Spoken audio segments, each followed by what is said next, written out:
style trails. I hope you all are doing well, and if you are new to my channel, then hi, my name is Shreeja and I create fashion, beauty and DIY videos.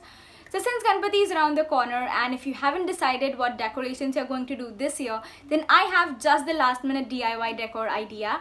So yeah, if you want to know what and how I create the decorations, then please keep on watching. So for making the stand, I've taken 3 dandiyas. So the first one is a wooden dandiya, which is a bit broader, and these two are the metal dandiyas that you usually get. So I've already painted them all gold. Next I have these 2 boxes, so I've actually cut them out of my hairdryer box and I've just taped them together and painted them gold as well. Next I've taken a blouse piece for the curtains, and this is a blouse piece that my mom was not going to use, so I decided to use it. So first off, I'm going to start off by stitching all the unfinished edges of the blouse piece.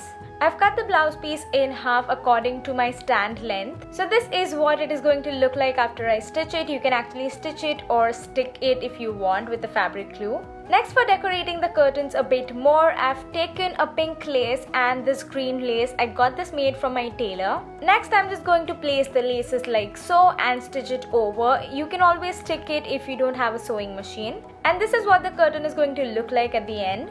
Next, taking the wooden dandiya, I'm just going to place the dandiya over the blouse piece and just fold the blouse piece so I get a proper measurement. And then I'm just going to stitch it. Now that both the curtains are ready, I'm just going to insert the dandiya in both of them, like so.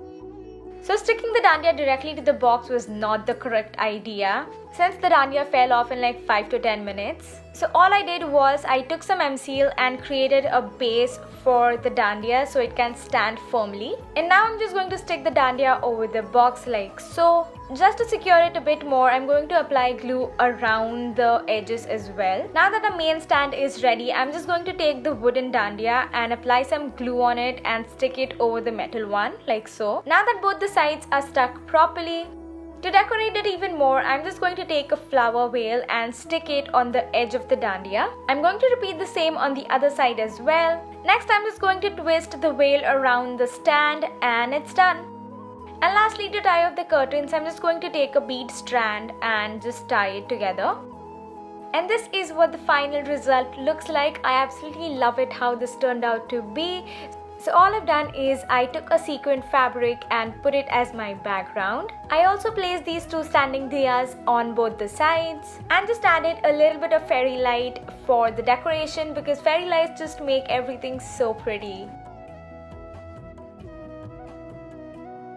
So this is it for today's video. I hope you all enjoyed. If you did, then please hit the like button and comment down below telling me how you like this DIY idea. And if you recreate this, do send me pictures on my Instagram or Facebook, because I would love to see them. And don't forget to subscribe to my channel if you haven't already, and I will see you all super soon.